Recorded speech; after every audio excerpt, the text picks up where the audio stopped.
줌으로 들어오신 분 제 목소리 들리세요? 네, 들려요. 예.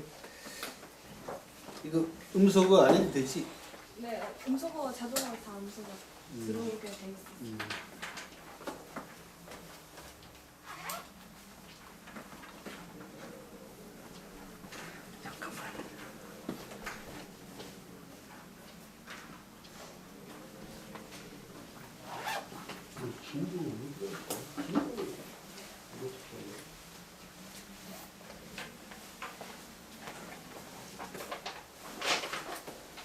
이종호님 들어오셨네요. 제 목소리 들리세요, 이종호님?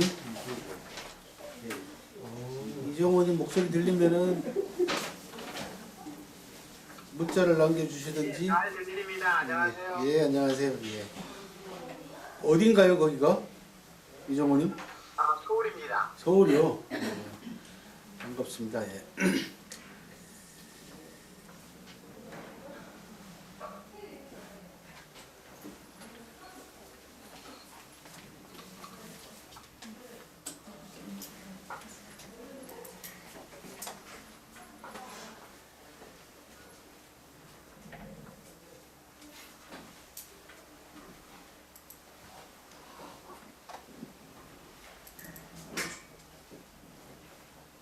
자, 시간이 돼서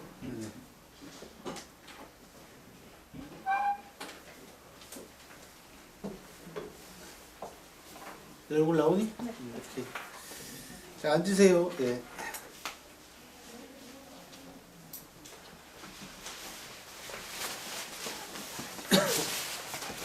그런 것도 있어요?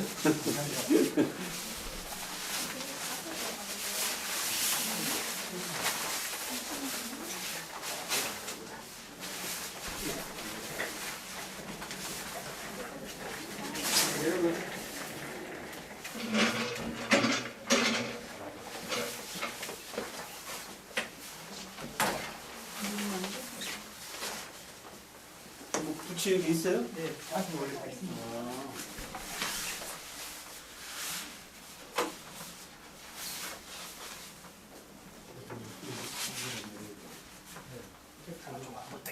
조금 더 당기셔야 될 것 같은데. 이쪽으로, 이쪽으로.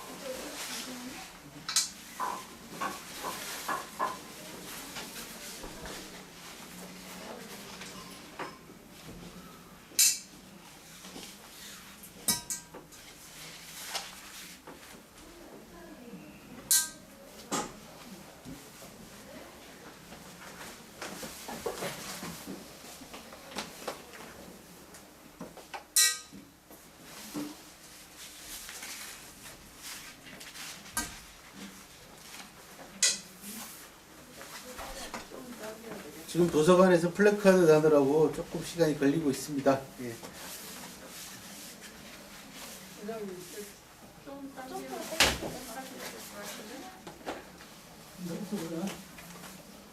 왼쪽으로 조금 당기셔야 돼요.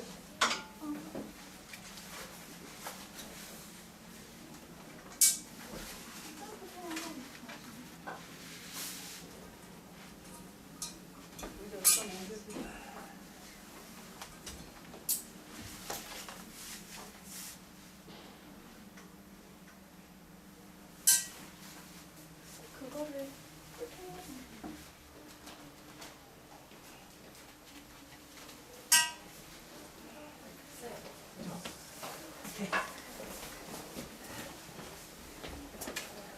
어서 오세요.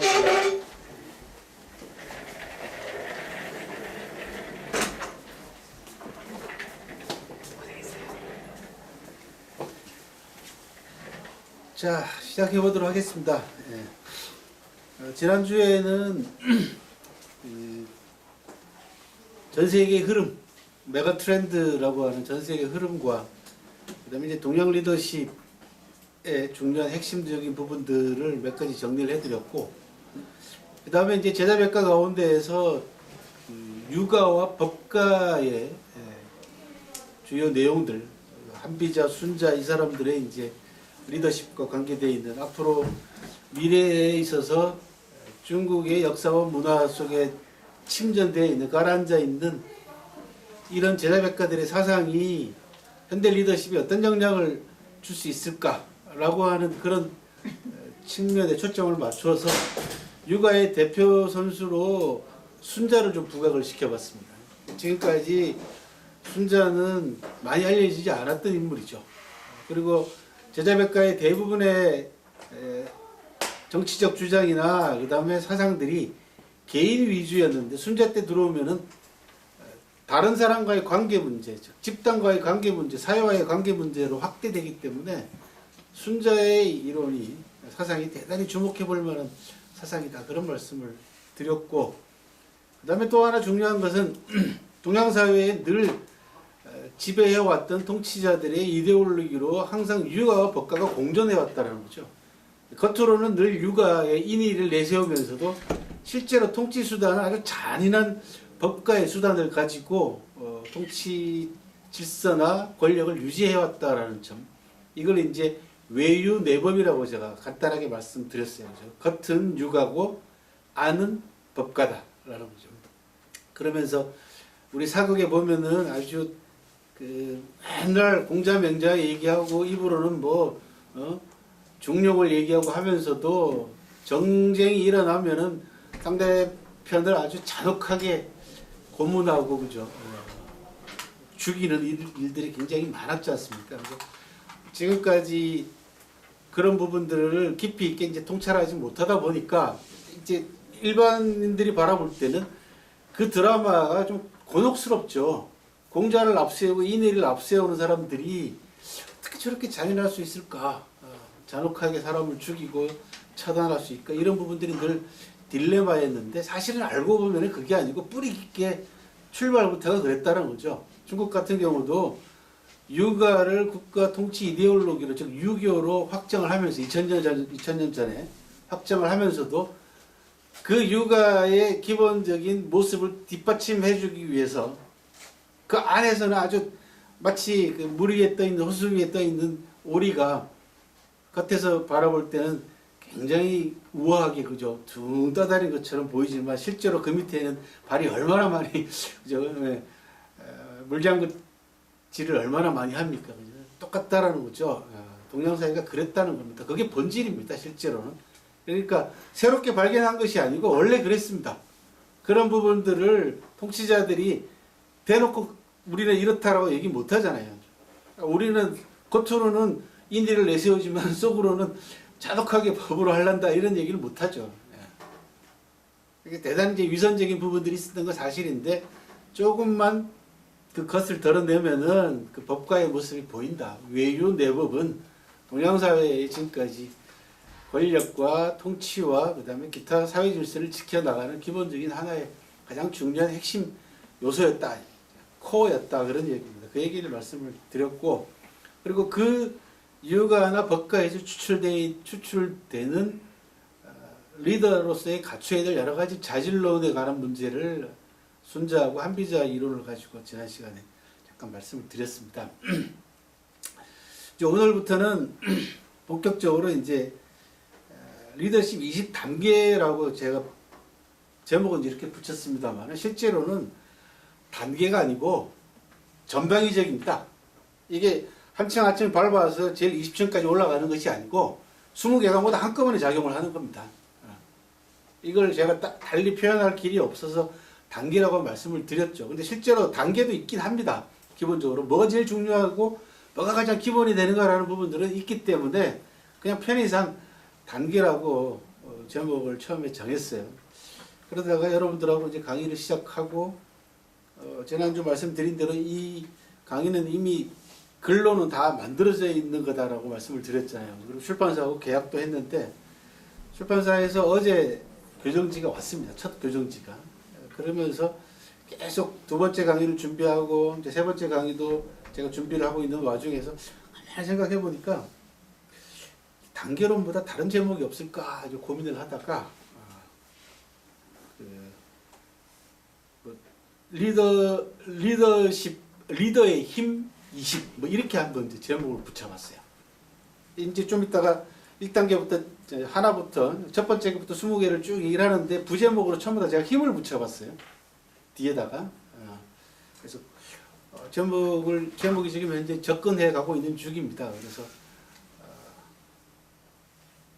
힘자가 들어가는 게 어떨까 그런 생각을 해봤습니다. 아무튼 20개가 전방위적으로 때로는 거의 동시에 작용할 수도 있는 그런 논리다라는 거. 그리고 그 논리를 뒷받침하기 위해서 제가 가장 신경 썼던 부분은 5,000년 동안 중국에서 내려오는 사례들이죠. 이제.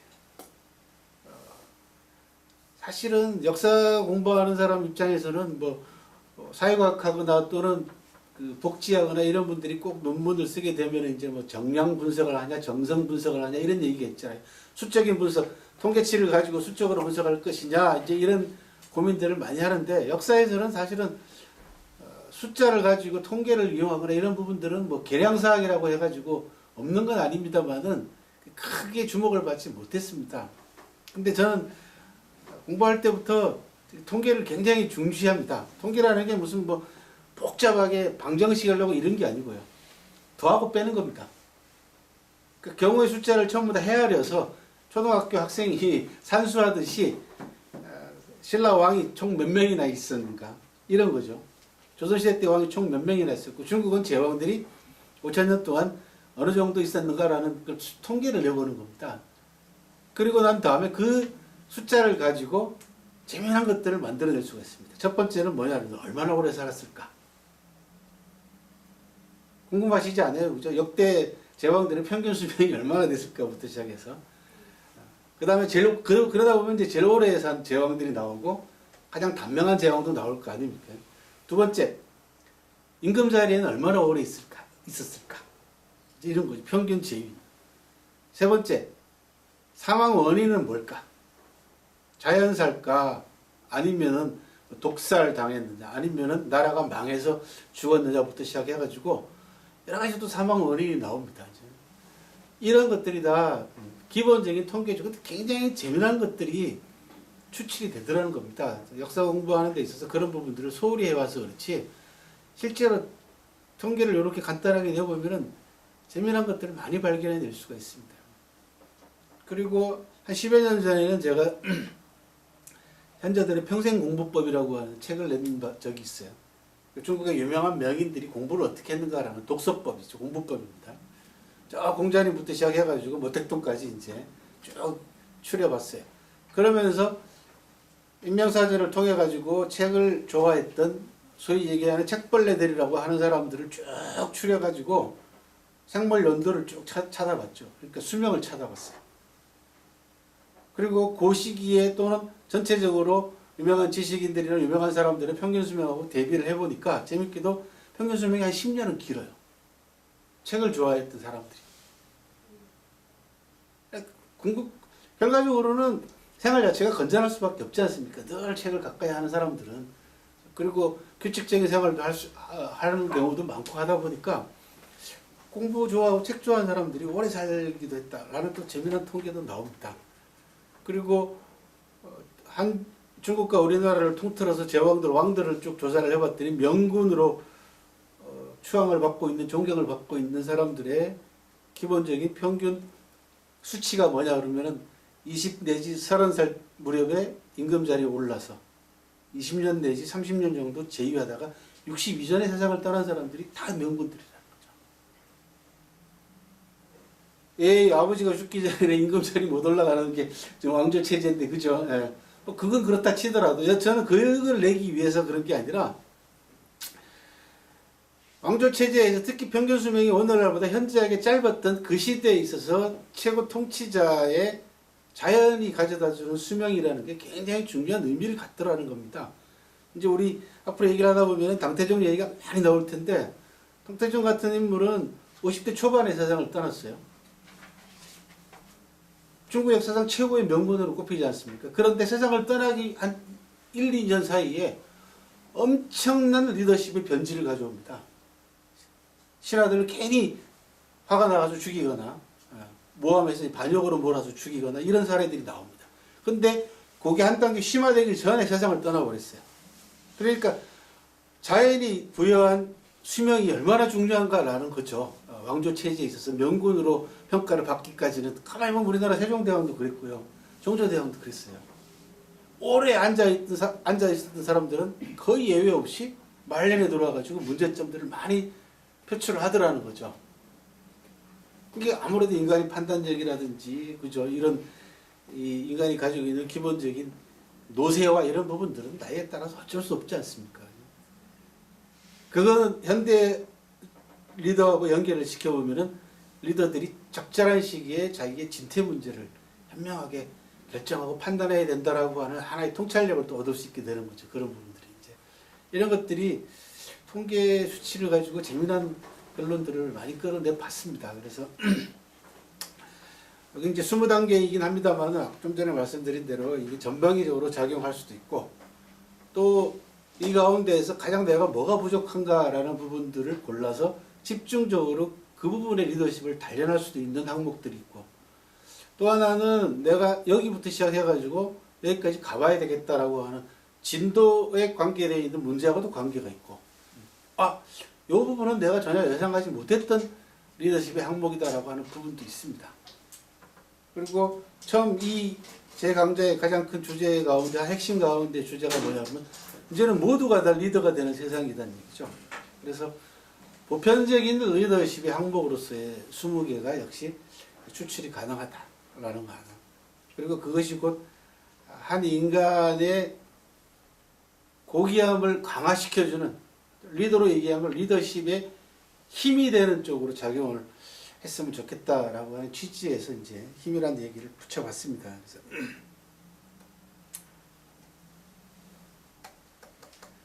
오늘도 도와주지 않을 모양이네요.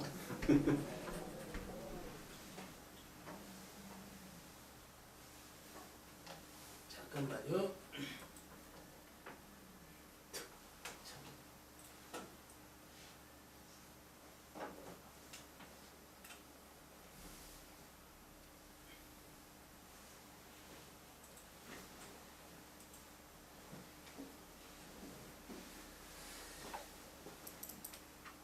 이걸로 한번 넘어가는구나. 예.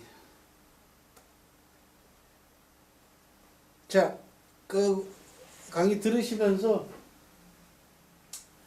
참고할 책은 이 책이 지금 현재 가장 읽기 쉽다라고 말씀을 드렸고요. 그리고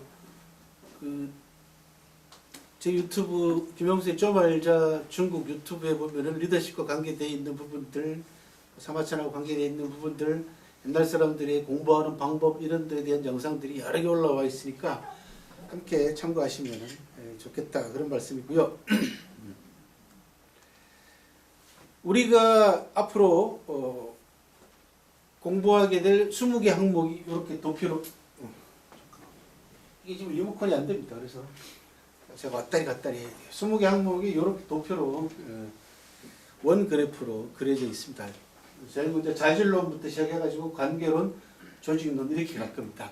그러니까 왼쪽에서 오른쪽으로 시계 방향으로 봅니다. 저 자질론의 제일 왼쪽에 있는 명기부터 시작해서 그 아래 시관까지 이렇게 시계 방향으로 돌아서 20개 항목들에 대한 의미가 뭐며 그 다음에 방법, 그 다음에 사례, 그 다음에 요 컨셉이 요 단어가 주는 계시, 교훈이죠. 계시. 그 다음에 이런 것들을 실천하게 되면은 리더가 어떤 힘을 가질 수 있냐, 또 내 조직에는 어떤 자산으로 작용할 수 있는가라고 하는 그런 부분들에 대한 얘기다라는 것을 요 도표에 눈으로 하나 넣어 두시면 좋겠고요. 그 전에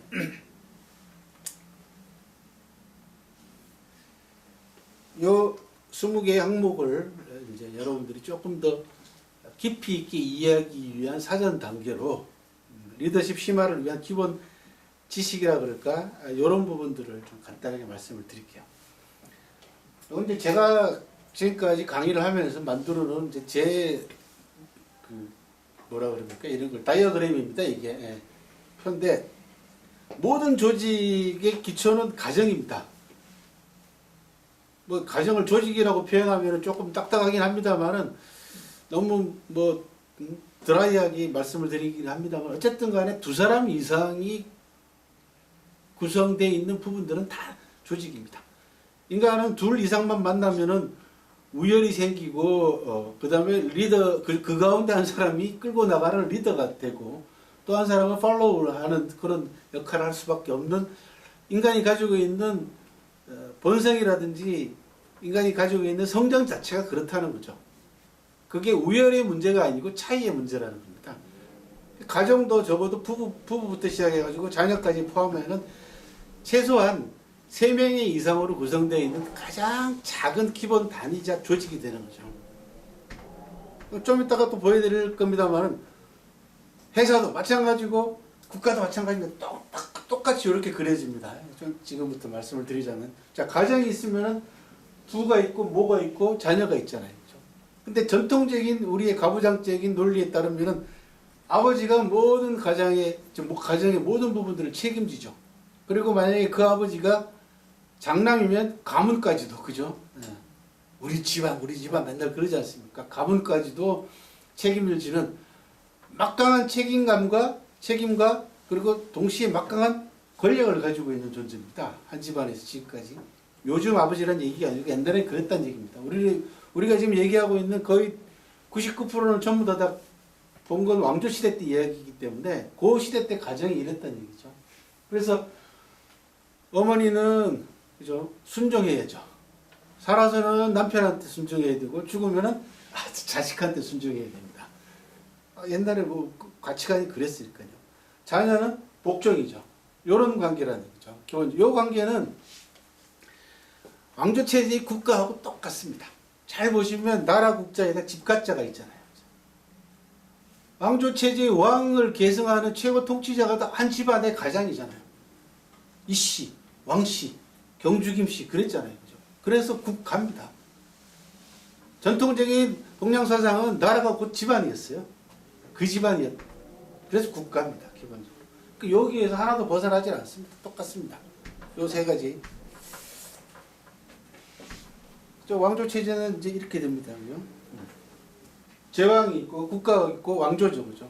이 사람은 군림하는 겁니다. 전형적으로 중국에서 뭐라고 얘기했냐 그러면 하늘 아래에 천자 땅이 아닌 땅이 없고 하늘 아래 천자의 백성이 아닌 사람이 없다고 그랬어요. 그러니까 땅과 인민들을, 백성들을 모두 다 거느리는 주인이 천자였죠. 그게 왕조체제의 기본 개념이었습니다. 그래서 제왕이 나라를 형성하고 이걸 이제 왕조라고 부르죠. 그죠? 그 시스템을 가지고 군림을 했죠. 그리고 그 밑에서는 통치를 원활하기 위한 관료를 만들어내죠. 혼자 못 다스리니까 업무를 분장해서 관료들을 만들어냅니다. 그 관료들이 곧 지배층이죠. 조선시대로 얘기하면 양반이죠. 그 다음에는 백성들이죠. 이 백성들에는 두 가지 계층이 있습니다. 한쪽은 평민이 있고 또 하나는 노비들이 있죠. 가장 천하신 분으로 노비가 있습니다. 이게 노비로 얘기하면 우리나라는 굉장히 뼈아픈 역사를 가지고 있는 나라입니다. 왜? 가장 최근에까지 노비제를 유지했던 나라 가운데 하나죠. 그것도 어마어마한 숫자의 노비를 유지한 나라입니다. 우리나라가. 정확하게 통계가 나와 있지 않습니다만 조선시대 때 노비의 숫자가 전 인구의 절반 가까이를 차지할 만큼 어마어마한 숫자다. 지난주에도 또 제가 종목법으로 말씀을 드렸잖아요. 어머니가 노비면은 아버지가 뭐 세상에 날고 기는 사람이라도 소용없다고 다 노비였다는 거죠. 그 종목법으로 노비 숫자를 어마어마하게 확보해가지고 지배계층과 왕가를 먹여 살리는 형태의 구조였습니다.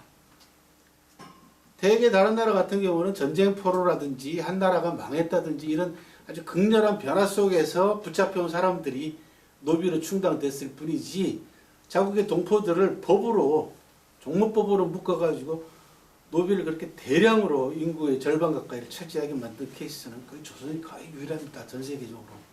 그런 점에서 굉장히 안타까운 역사를 가지고 있습니다. 우리가 늘 정치에서도 그런 얘기 많이 나옵니다만 친일청산 그런 얘기 많이 하잖아요. 그죠? 친일파 청산이 안 돼서 여러 가지 폐단들이 많고 지금까지도 여전히 뭐 토착 왜군이 뭐 별의별 얘기들이 나오고 또 이번에도 일본이 그 후쿠시마 그 뭡니까 그 폐기물 그거를 바다로 방류하겠다고 하니까 난리가 났죠.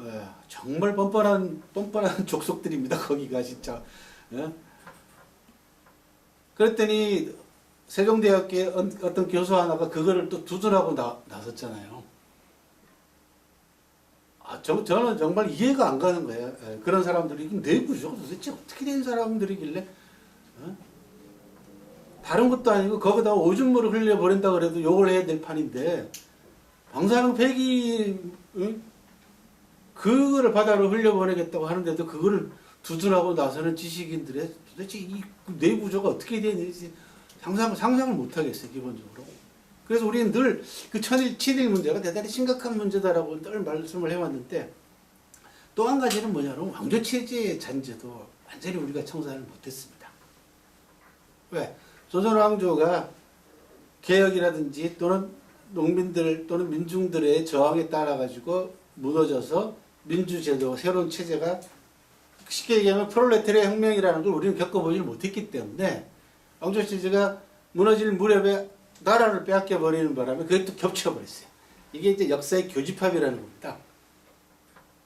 역사는 항상 교집합입니다. 과거가 현재의 부분을 상당히 얼마만큼 잠식하고 있느냐에 따라 가지고 여러분들 원 그래프를 두 개 그려보시면 돼요. 이렇게 그려가지고 이게 과거고 이쪽이 미래인데 과거가 현재 부분을 많이 잠식하면 잠식할수록 미래 부분이 줄어들잖아요.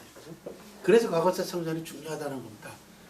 인간이라는 게 자기 개인의 과거사도 있고 사회나 집단의 과거사도 있고 집안의 과거사도 있죠. 그런데 늘 개인도 마찬가지다시피 과거에 좋지 않은 경험이라든지 안 좋았던 일에 평생 얽매여 있으면은 미래지향적인 부분이 못되죠. 그걸 털어야 된다는 얘기죠. 국가는 더 말할 것도 없습니다. 그런데 우리의 과거사는 식민 일제의 잔재뿐만 아니라 왕조체제의 잔재도 강하게 남아있는 상태에서 이게 겹쳐가지고 일어나는 복합적인 구조들이다라고 하는 점도 알아두시면 참고가 될 것 같습니다. 왕조체제는 이렇게 구성되어 있죠. 가정에서 아버지하고 어머니하고 자식하고 연결되어 있는 부분들을 저렇게 왕하고 관료 지배층과 백성들로 바꿔놓으면 되는 부분이고요. 그 다음에는 이제 현대 조직입니다. 조직은 이렇게 세 요소로 구성되어 있습니다. 어느 조직인지 다 마찬가지입니다. 조직이 있으면 리더가 있고, 그 다음에 펄슨, 인재가 있고요. 그죠? 그 다음에 이 조직을 움직여 나가는 시스템이 있잖아요. 이 세 가지로 구성이 되어 있습니다. 누가 뭐라 그래도 기본입니다. 그런데 이 조직의 세 요소가 비중에 따라서 어떤 쪽이 비중을 크게 차지하느냐에 따라 가지고 그 조직의 모습이 달라진다는 거죠. 이게 재밌습니다. 지금부터 이제 하고자 하는 이야기는 이제 바로 이런 부분들인데요.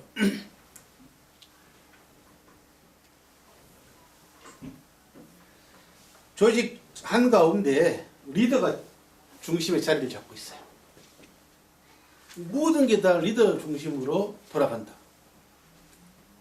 내세우는 가치는 진부하고 그러다 보면 자연스럽게 인재들은 소극적이 될 수밖에 없고 시스템은 경직되어 있는 조직. 이게 이제 우리나라 조직들 가운데서 가장 많은 프로테이지나 비중을 차지할 겁니다. 모든 게 전부 다 리더 중심으로 돌아가는 거죠. 그러면은 아무리 인재가 좋은 견해를 제기를 해도 리더가 받아들여주지 않으면 그냥 세상 없는 좋은 견해라도 그냥 묵살당하는 거죠. 그래서 자연스럽게 인재들은 소극적으로 갈 수밖에 없어요. 리더 중심의 조직 구조에 있어서는. 그래서 이 조직을 뭐라고 제가 이름을 붙였냐 그러면 독단형 조직의 구조도라는 거죠. 오래 못 갑니다. 어느 정도까지는 강력한 리더십을 발휘해가지고 어느 정도까지는 성과를 올릴 수 있지만은 오래 못 갑니다. 그리고 현대 조직에 있어서는 이런 조직은 필패입니다. 기본적으로. 그 다음은요. 시스템이 항상 시스템으로 움직이는 조직. 이게 한때 유행하기도 했습니다. 뭐든지 다 시스템으로 모든 걸 다 움직이려고. 역사적으로 여기에 해당되는 가장 대표적인 그 나라가 중국 역사상 최초의 통일제국인 진나라입니다. 진나라는 여기 플러스 진시황 땅이 가운데 같이 붙어 있었어요. 그러니까 독단형에다가 비인간형 조직이 합쳐진 모습이 진나라입니다. 진시황은 인간에 대한 불신 때문에 모든 걸 전부 다 시스템을 만들어가지고 돌리려고 했어요. 사람을 못 믿는 거죠. 이제 나중에 여러분들 제 유튜브 보면은 진시황 특집이라고 해가지고 2시간이 넘는 영상이 있습니다. 거기 보시면 진시황 어렸을 때부터 시작해가지고 진시황이 왜 인간을 불신하게 됐는가라는 부분들 이런 것들을 자세하게 분석을 해놨으니까 보시면 되는데 이런 구조입니다. 모든 게 전부 다 시스템이야. 그러면 인재는 경직됩니다. 그리고 가치는 무모한 가치를 추구하게 되고 리더는 안일해집니다. 그냥 내버려 그냥 시스템이다. 야 그건 다 법대로 해. 야 그건 사규에 회사의 규정이 다 있잖아. 야 그건 그렇게 시스템 잘 만들어놨는데 뭘 그게 문제야. 그냥 그것대로 따라가면 되지 뭐 이런 거죠. 그러면 이거는 이제 비인간형이 됩니다. 예, 인간과의 관계나 이런 접촉 부분들이 삭막해지는 거죠. 예, 삭막해집니다.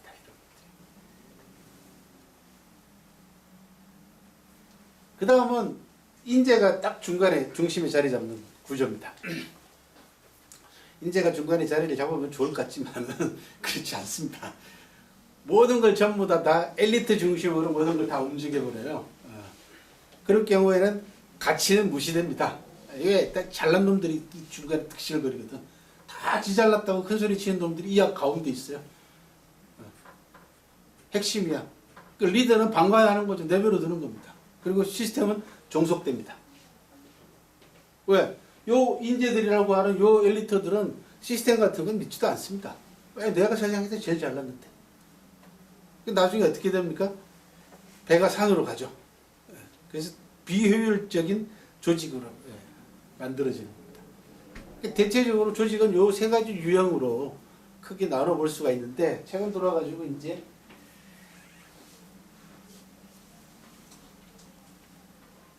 역사적으로 좀 말씀을 드리자면은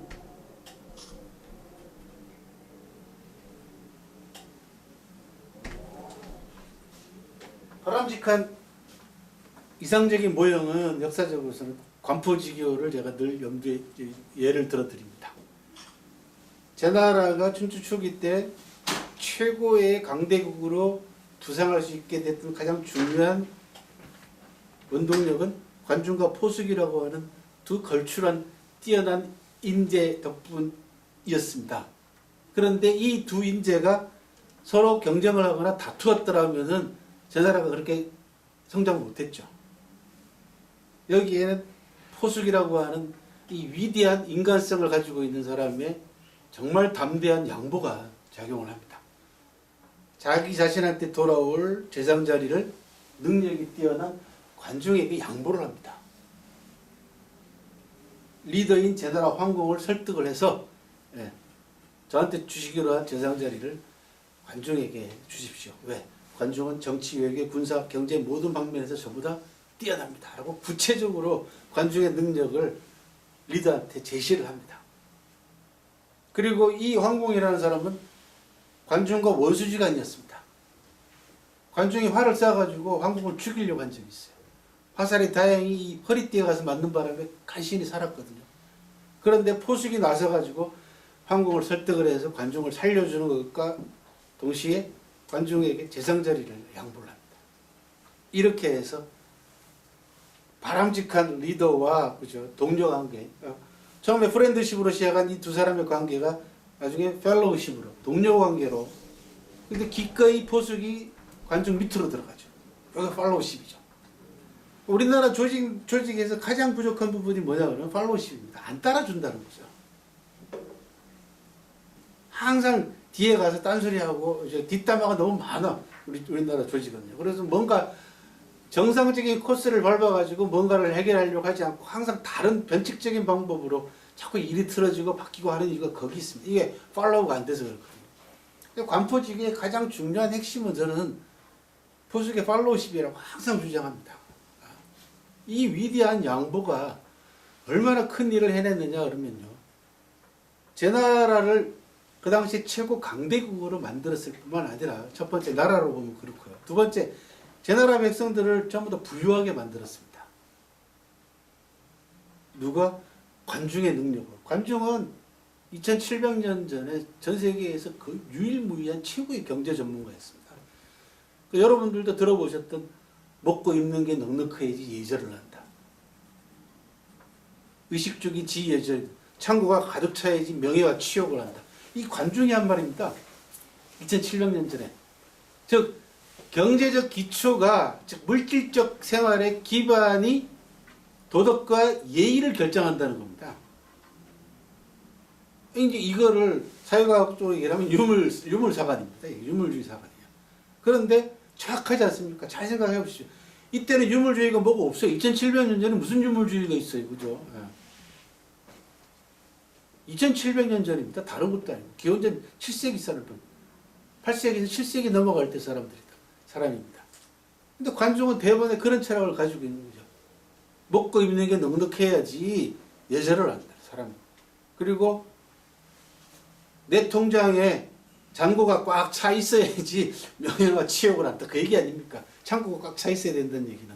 국가도 마찬가지다는 얘기죠. 그리고 백성이 그러해야만이 국가에 적극적으로 충성하고, 그죠? 세금 내고 해서 나라도 부유해진다는 거죠. 그래서 부민부국을 처음으로 내세운 사람입니다. 관중이라는 사람이. 저희는 학교 다닐 때 맨날 기가 따갑도록 들었던 게 뭐냐면 부국강병이잖아요. 부국강병. 그거 아니더라고요. 부민이 먼저다는 겁니다.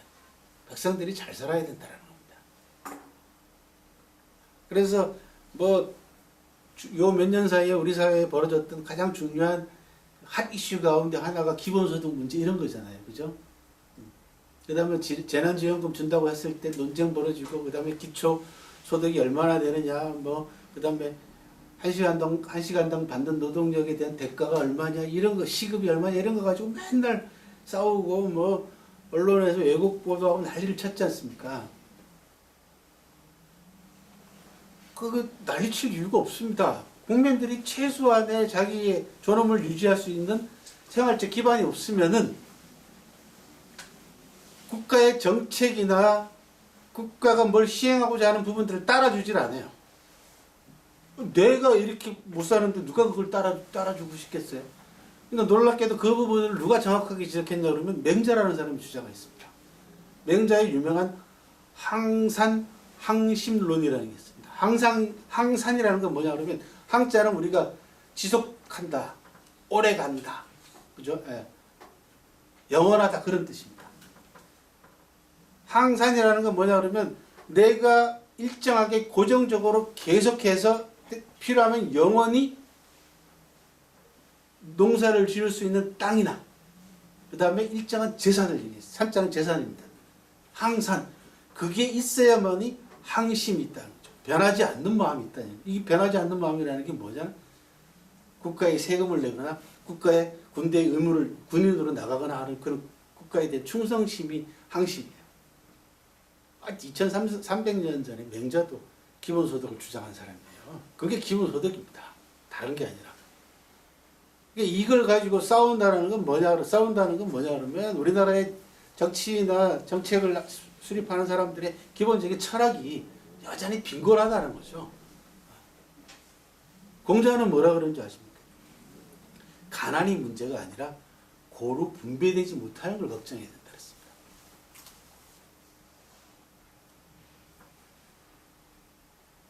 가난한 게 문제가 아니다. 골고루 다 나눠지면은 가난 같은 거 그거 가지고 불만 터뜨리고 싸우지 않는다는 겁니다. 고르게 분배되지 못하는 데에서 항상 상대적 빈곤감을 느끼는 거죠. 실제로는 가난하지 않은데도 가난하다고 느끼는 건 뭐냐면 상대적인 거죠. 근데 이게 고르게 분배가 되면 실제로는 가난한데도 가난하다고 못 느끼는 거죠. 왜? 다 똑같으니까. 이게 그렇게 따지면 공산주의인가? 그죠? 실제로 시진핑 국가주석이 2014년인가 어디 회의에서 이 대목을 인용한 적도 있습니다. 공자의 이 말씀을. 우리는 아직까지 중국 사회는 가난이 문제가 아니라 고르게 분배되지 못하는 걸 걱정해야 된다라고 하는 그런 얘기를 한 적이 있는데, 그러려면 어떻게 하냐? 파이를 키워야 된다. 자꾸.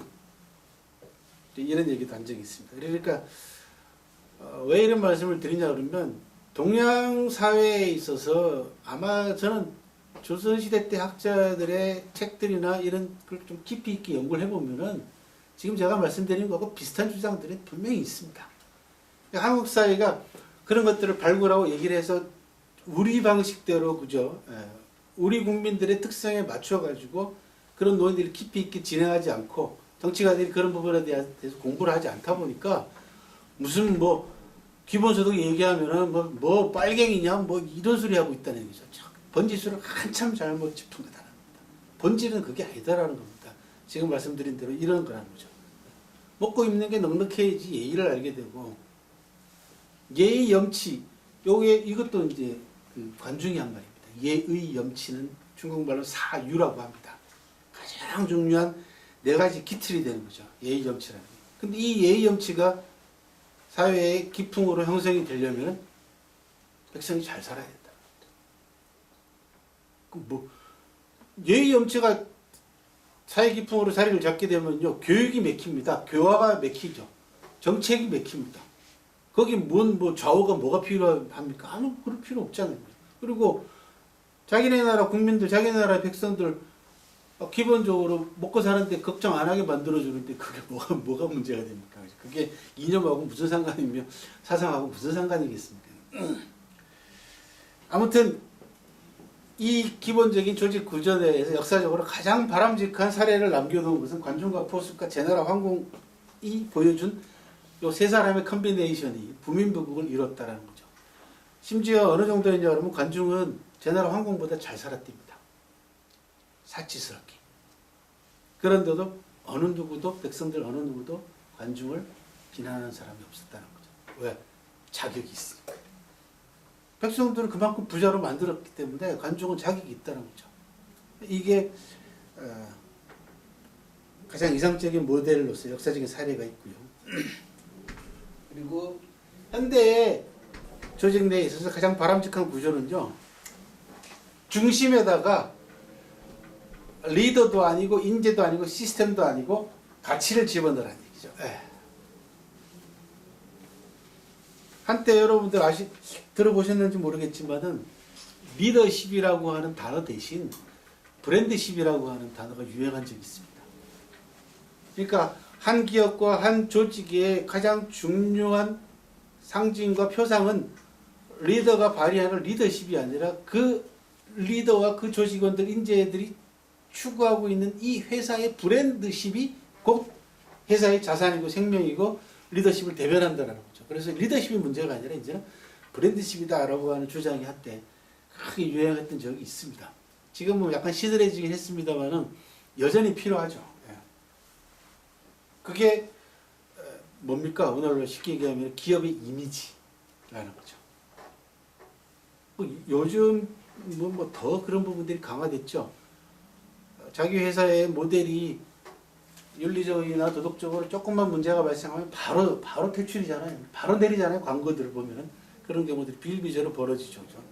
이런 것들입니다. 그래서 조직의 중심에 가치나 브랜드를 놓게 되면은 리더는 미래지향적인 사고방식과 리더십을 발휘하게 되고 인재는 능동적이고 시스템은 유기적으로 돌아간다는 거죠. 그래서 바람직한 조직의 구조는 이런 모습이고 그것이 곧 경쟁력이 아니겠는가라는 그런 말씀을 드리고 그렇게 해서 제가 내린 결론은 이렇습니다. 바람직하고 훌륭한 조직의 3원칙.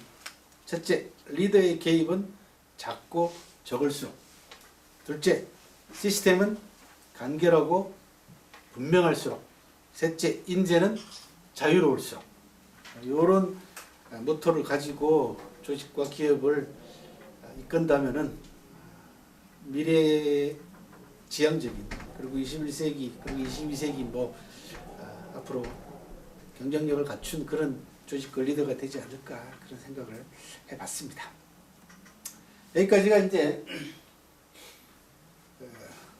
우리의 20가지 리더십 항목, 전방위 리더십 항목, 리더의 힘이 되는 20가지 항목을 공부하기 전에 여러분들이 한테 간단하게 조직의 문제를 말씀을 드렸어요. 그러니까 항상 여러분들은 앞으로 제 강의를 들으시면서 어떤 역사적인 사례가 나오거나 그러면은 그 사례 속의 리더와 그 다음에 그 사례에 해당되는 인재와 그다음에 그 당시의 왕조의 시스템들 이런 부분들을 연계시켜서 이해를 하시면 좋겠다 그런 말씀입니다. 오늘은 이제 저 20가지 항목 가운데에서 자질론부터 출발할 겁니다. 아까 말씀드린 대로 자질론 가운데서도 명기라고 하는 요 두 글자, 요 한 항목만 소개하면 오늘의 강의는 이제 끝날 것 같습니다. 왜? 이 항목이 제일 중요하기 때문이기도 하고, 또 도입부로서 이 항목을 여러분들한테 자세하게 이제 말씀을 드리고 나면은 나머지 부분들은 이제 겹치는 부분들이 있기 때문에 나머지 19개는 남은 6시간 동안 되게 한 주에 한 3개 내지 4개씩 하면은 대체로 저희가 긴 이 강좌가 마무리가 될 것 같습니다. 첫 번째 자질론의 첫 강좌의 핵심 주제로 쇠를 때리려면 망치가 단단해야 한다라는 말로 이제 시작을 해보도록 하겠습니다. 당연한 얘기죠, 그죠? 예. 이게 여러분들 속담이나 격언이나 명언을 듣고 나면은 콜럼버스 달걀입니다, 그죠? 예. 당연한데 멋있게 들리는 게 있죠, 그죠? 예. 쇠를 때리려면 망치가 단단해야 된다. 당연한 얘기인데 내가 안 하면은 멋있어 보이죠, 그죠? 내가 못했습니다. 못하면은. 왜 이런 말씀을 드리냐 그러면 이제 명기라고 하는 것은 좀 이따가 설명을 드릴 텐데 나 자신을 밝게 한다라는 뜻입니다. 밝을 명자에다 몸기자예요. 내 몸과 내 마음을 환하게 밝게 만드는 걸 명기라고 합니다. 그러니까 이제 수양의 대목입니다. 그래서 자질론의 첫 번째 들어가는 건데, 이 자기 자신이 밝아야만이, 자기 자신이 투명해야만이 남들을 이끌어가거나 남들한테 뭔가를 설득하거나 얘기를 할 수가 있잖아요. 권유할 수가 있다는 얘기죠. 내가 껌껌하고 내가 모자라고 내가 뭔가 은큼하게 뭘 감추고 있는 상황에서 다른 사람을 설득하거나 다른 사람을 끌고 나갈 수는 없죠. 그래서 이게 밝을 명제가 대단히 중요합니다. 그런 면에 있어서는. 그래서 쇠를 때리려면 망치가 단단해야 된다는 것은 바로 그런 뜻입니다. 춘추시대 때 유명한 정치가였던 정나라의 자산이라는 사람은 아주 유명한 말을 했습니다. 저는 이 말을 그렇게 좋아합니다. 항상 강의 때마다 강조하는데, 나는 공부한다면 벼슬 한다고 들었지 벼슬 한다면 공부한다는 말은 듣지 못했다.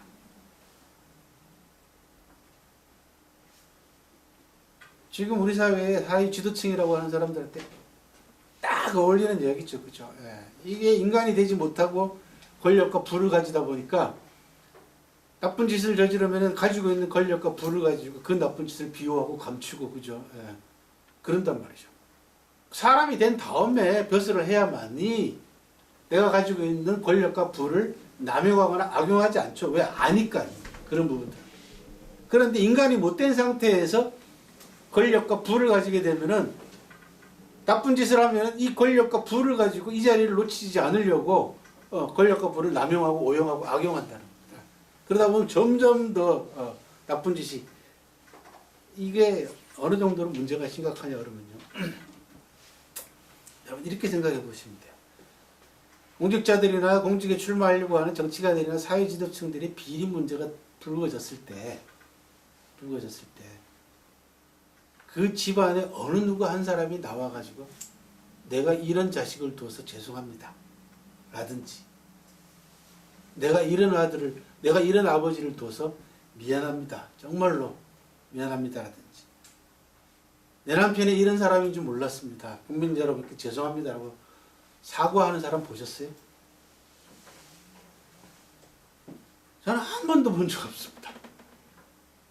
오히려 그죠? 예, 더 비유하면 비유하고 들어갔지, 더 변명하고 더 감싸고 들어가지, 거기에 대해서 잘못했다라고 사과하는 사람 한 번도 본 적 없습니다.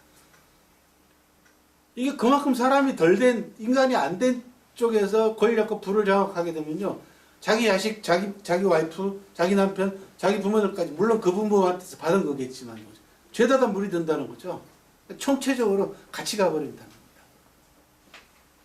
이번에 시장된 모 시장의 부인이 언론하고 인터뷰에서 뭐라고 얘기하냐면, 내 남편은 순수하고 정직해서 정치인하고는 어울리지 않는데, 이게 무슨 말입니까? 뭡니까? 그거를 기자라는 놈들이 받아 쓰고 있어요. 왜? 이 말을 잘 들어보세요. 이 말이 얼마나 모순된 말인가 보세요. 첫 번째, 내 남편은 순수하고 정직해서 정치하고는 어울리지 않는다. 그럼 정치가들은 순수하지 못하고 정직하지 못한 인간들이라고 전제가 깔려있죠. 두 번째, 그럼에도 불구하고 정치를 했어. 그러니까 이 나쁜 놈이란 얘기잖아요. 어? 원래는 순수하고 정직했는데 정치하면서 나빠졌다는 얘기인지 뭔지 알 수가 없어. 이게 무슨 뭐 말이 지켜벽다본지 예. 그거를 대문짝만하게 써줍니다. 언론인들이. 이것들도 똥오줌을 못 가리는 거죠. 예. 그런 말은 바로 그 앞에서 반박해버리면 깽깽이잖아요. 찍소리 못하는 겁니다. 모든 구조, 우리가 조직 계속 얘기했지만은 한국 사회의 모든 문제점들의 출발점은 다 가정입니다. 가정교육이 얼마나 중요한가라는 걸 정말 뼈저리게 느낍니다. 예. 정자산의 저 말은 항상 제가 가슴속으로 새기고 있습니다. 예. 우리가 8주 동안 여러분들하고 나누는 이야기의 모든 부분들 사례들은 다 중국 사례들입니다. 제 전공이기 때문에 그렇습니다. 중국에 대해서 프란치스코 교황이 뭐라고 얘기를 했냐 그러면 중국은 언제나 나의 위대함의 기준이다. 한나라 그 이상으로 위대한 문화와 무한한 지혜를 지닌 위대한 나라다라고 하는 중국에 대한 극찬을 남긴 바도 있습니다. 실제로 현실적인 부분들을 드러내고 세계사적인 관점에서 중국이 남겨놓은 업적을 놓고 보면은 전 세계 사람들에게 인문학적으로 많은 영감과 통찰력과 지혜를 준 것만은 틀림없습니다. 그래서 교황께서 그런 의미에서 얘기를 한 것 같고요. 그리고 첫 시간에 말씀드린 대로 동양 특히 5천년 역사의 중국식 리더십에 지금 현재 전 세계가 주목하고 있는 것은 틀림없습니다. 그리고 한 가지 말씀을 드리고 싶은 것은 국내에 보도되고 있는 중국에 관한 뉴스 가운데 80% 이상은 여러분들 가짜 아니면은 과장 뉴스 아니면 편견에 치우친 뉴스라는 점도 아시고 갔으면 좋겠습니다. 한국의 언론은 이제 지금 제대로 의식 박힌 분으로서 언론 믿는다 그러면 이제 이제 바보예요. 이제. 한국 언론이 그만큼 타락했습니다. 그 타락의 출발점은 어제 4월 16일 세월호 7주기였지 않습니까? 세월호 보도를 기점으로 해서 언론이 본색을 진짜 정말 민낯을 드러내기 시작했고 7년이 지난 지금 시점에서 이제 언론은 더 이상 갈 데가 없는 나락으로 이제 추락했고 타락했습니다. 이건 이제는 자체적으로는 제가 볼 때는 정화가 안 됩니다. 뭐 강력한 처벌법을 가지고 강제적으로도 개혁을 시켜야 될 뿐만 아니라 국민들이 집단지성을 발휘해서 이 언론인들이 더 이상 말도 안 되는 뉴스를 양산하지 못하게 하는 그런 방법들, 이런 것들이 같이 병행이 돼야만이 언론이 살아나지 않을까 싶긴 합니다. 자, 아까 말씀드린 거 조금만 더 부연해서 설명을 드리면은 요 20개의 항목을 자질론을 바탕으로 해가지고 관계론, 조직, 관계론은 리더의 자질을 가지고 같이 함께 일하고 있는 사람과의 관계를 어떻게 설정할 것인가, 그들에게 내가 어떤 형태로든지 내 마음을 보여줄 것인가 라는 부분입니다. 그 다음 그런 관계 속에서 형성돼서 나온 결과와 성과를 어떤 방식으로 점검할 것인가가 조직론입니다. 보시면 알겠지만 시관, 과거, 고적, 포양, 장상, 경벌, 엄지까지 전부 다 상벌입니다.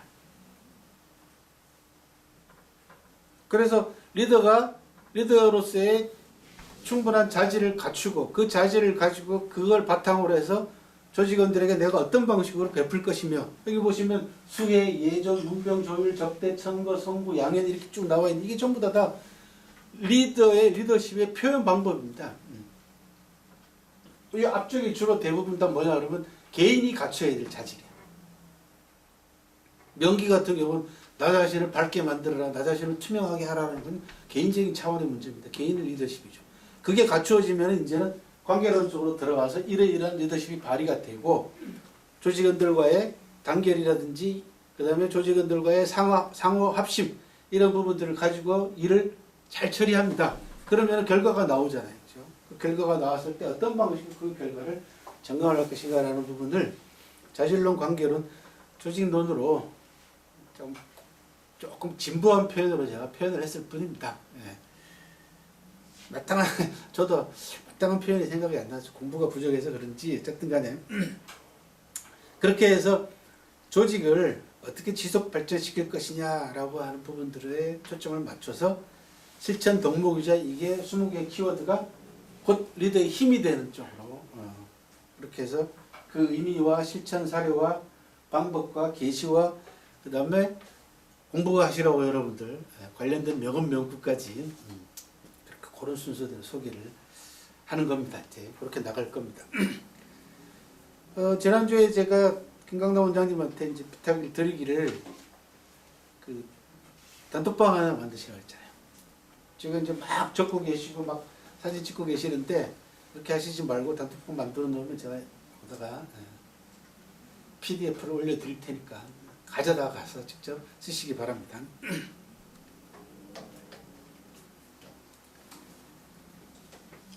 자, 이렇습니다. 명기는 자신을 투명하게 만드는 고통스러운 과정이다 라고 하는 제가 타이틀을 붙여봤고요.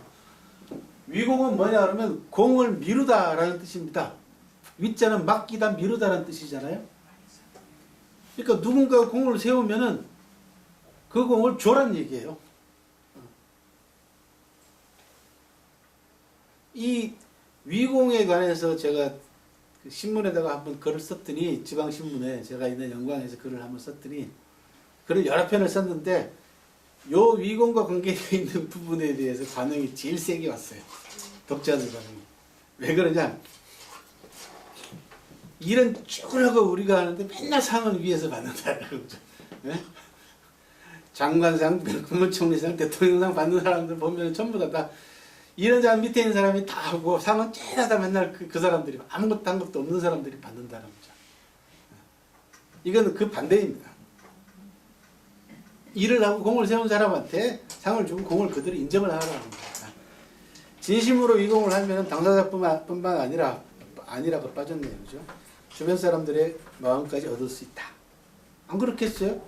내가 열심히 일해가지고 표창장도 내가 받으면 옆에 있는 사람들 당연히 내가 저렇게 열심히 하면 내가 상을 받을 수 있구나 해서 열심히 하죠. 세네요.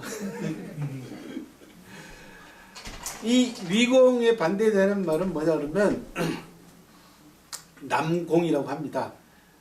공을 내가 끌어안는다. 내가 차지한다라는 얘기죠. 세 번째, 납관이 있습니다. 납관은 직언을 받아들인다라는 뜻입니다. 납자는 용납한다, 수용한다 그런 얘기죠. 그래서 명나라 때 방효유라고 하는 유명한 꼬장꼬장한 인물이 명나라 쿠데타를 일으켜가지고 조카를 내쫓고 황제가 된 영락제 주체라고 하는 사람이 있습니다. 명나라 황제한테 한 말입니다. 흥하는 리더는 남이 말해주지 않으면 어떡하나 걱정하고, 망하는 리더는 남이 행여 무슨 말을 하지는 않을까 걱정한다. 참 옛날 사람들 참 잘하죠, 그죠? 예. 흥하는 조직이나 흥하는 조직의 리더는 혹시나 누가 나한테 직원 좋은 충고 같은 거 안 하면 어쩌나 라고 걱정한다는 거죠. 근데 망조가 되는 리더는 누가 나한테 뭐라고 할까봐 걱정한다는 얘기입니다. 네 번째, 석원은요, 석자는 푼다라는 뜻이죠. 우리가 해석한다 할 때 저 석자를 쓰죠. 그 다음에 석방한다, 죄수를 풀어줄 때 석방할 때 석자를 쓰잖아요. 푼다는 게 원자는 원한이죠. 그러니까 맺혀 있는 감정이나 원한을 푸는 겁니다. 리더가 굉장히 어렵죠. 동양에 있어서는 한국 사람도 화해 같은 거 잘 못하잖아요. 그죠? 보면은 중국 사람도 화해 같은 거 잘 못합니다. 그래서 중국 사람들은 잘 안 싸웁니다. 한번 싸우면 거기 외수가 되거든요. 중국 속담에 유명한 속담들 많잖아요. 그죠? 은혜와 원수에 관한 속담 보면은 군자복수 10년 뒤라도 늦지 않다부터 시작해서 그 다음 더 심한 속담은 은혜하고 원수는 대를 물려서라도 갚아라. 이런 거죠. 그만큼 은혜와 원수에 대한 관념이, 이거는 이제 동양사회에서 내려오는 특유의 이제 복수관입니다. 복수관입니다. 이 복수관도 세 종류가 있습니다. 첫 번째는 종법 복수라고 해서 집안 복수. 그러니까 정치적으로 탄압을 받았다든지 이럴 경우에 그 집안이 그 자식이 끝까지 복수하는 거죠. 이걸 종법 복수라고 합니다. 그 다음에 살인 복수라는 게 있습니다. 이건 뭐냐 그러면 중국 같은 경우에 춘추 전국 시대로 넘어올 때쯤 되면은 개인과 개인 관계에 있어서 그 사람을 위해서 대신 복수해 주는 거죠. 그러니까 자격 열정 같은 경우 그런 케이스예요. 자기를 알아준 사람을 위해서 대신 복수해 주는 거죠. 이게 이제 주로 무협 영화에 많이 나오는 소재입니다. 중국 영화에. 요 두 가지 복수가 원래 전형적인 동양 사회의 복수 형태였어요. 이 복수 형태를 제3의 차원으로 한 차원 높이 승화시킨 사람이 누구냐 그러면 사마천입니다. 뭘로 복수? 부수. 글로 복수합니다.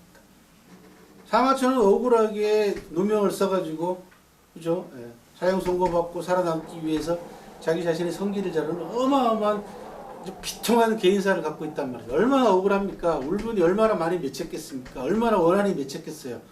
자기한테 이런 수모를 가한 사람은. 근데 칼 들고 가서 복수할 수가 없잖아요. 이미 시대는 그 시대도 아니고 한나라 때 들어오면은 종법 복수나 살인 복수 같은 건 이미 불가능한 시대가 되어버렸어요. 사마천이 있을 때 19살 때 만났던 곽해라고 하는 유협이 있습니다. 이런 사람들이 이제 살인 복수해주는 대표적인 인물들입니다. 유협. 쉽게 얘기하면은 오늘날로 얘기하면은 조직폭력배 두목 같은 인간들인데 나쁜 짓을 하는 사람들이 아니라 어렵고 힘없는 공경에 처해 있는 사람들을 구해주는 사람들이었어요. 그게 유협입니다. 그러니까 이 사람들은 대신해서 복수를 해주는 거 이런 걸 이제 살인 복수라고 합니다. 요게 사마천 당대에 오면은 정부에 이 사람들이 전부 다 치외법권지대에 사는 사람들이거든요. 지금도 지역사회에서는 이런 부분들이 많이 남아있습니다. 뭐가 남아있어요? 뭔 곤란한 문제가 발생하면은 법에 호소하지 않고 지역사회에 있는 유력 인사를 찾아가서 한마디 하면 해결해 준대. 영어는 꽤 많던데 화수는 어떤지 모르겠습니다. 이거 꽤 많아요. 그러면 이 사람이 나서가지고 영향력을 발휘하는 거죠. 이게 유협입니다. 좋은 말로 요즘은 이제 그런 부분들이 불법적이고 탈법적인 부분까지 가다 보니까 이 유협들이 뭘로 바뀌냐 양아치로 바뀌어서 그렇지 원래 형태가 그런 형태들입니다. 그러니까 정부 입장에서는 이 유협이라는 존재가 치외법권지대의 위험한 사람들이에요. 그래서 완전히 씨를 말려버립니다. 근데 사마천이 19살 때 유협 가운데 가장 유명한 곽해를 만난 적이 있어요. 이 곽해한테 인성을 받아가지고 사마천이 유협 열전을 남기거든요. 사마천 기질 가운데서도 이 유협 기질이 있어요. 그러니까 그런 기록을 남겼겠죠. 그죠? 그런데 사마천은 그런 자기의 억울한 일을 당하고 보니까 복수를 할 수는 없고 그래서 붓으로 복수를 합니다. 역사적인 사례를 통해 가지고 그죠? 긍정적인 면, 부정적인 면 전부 다 그리고 권력자에 대한 신랄한 비판을 과거 사례 속에다 집어넣는 거죠. 그렇게 해서 책을 읽는 사람을 뜨끔뜨끔하게 만드는 거죠. 그죠? 이런 복수를 뭐라고 부르냐면 문화 복수라고 합니다. 그래서 복수의 차원이 달라졌죠. 이 사마천이 남겨놓은 이 문화 복수는 그 이후로 지식인들에게 엄청난 영향을 줍니다. 여러분들이나 저는 서양 속담만 알고 있죠. 그죠? The pen is mightier than the sword. 펜이 칼보다 강하다 이렇게만 알고 있지만 그걸 실질적으로 보여준 사람은 2100년 전에 사마천이 원조다라는 그런 말씀입니다. 아무튼 간에 이 서원 때문에 나온 이야기인데 그 원한을 푸는 게 그만큼 어려웠다는 거죠. 그래서 동양 리더십 가운데 이 서원의 리더십이 굉장히 큰 감화력을 발휘를 하고 있습니다. 실제로 지금도 우리 사회에서도 마찬가지죠. 그런 부분들. 다섯 번째, 남과라는 게 있습니다. 잘못을 끌어안는다는 뜻입니다. 누가 끌어안아요? 리더가. 이건 전부 다 리더십 항목입니다.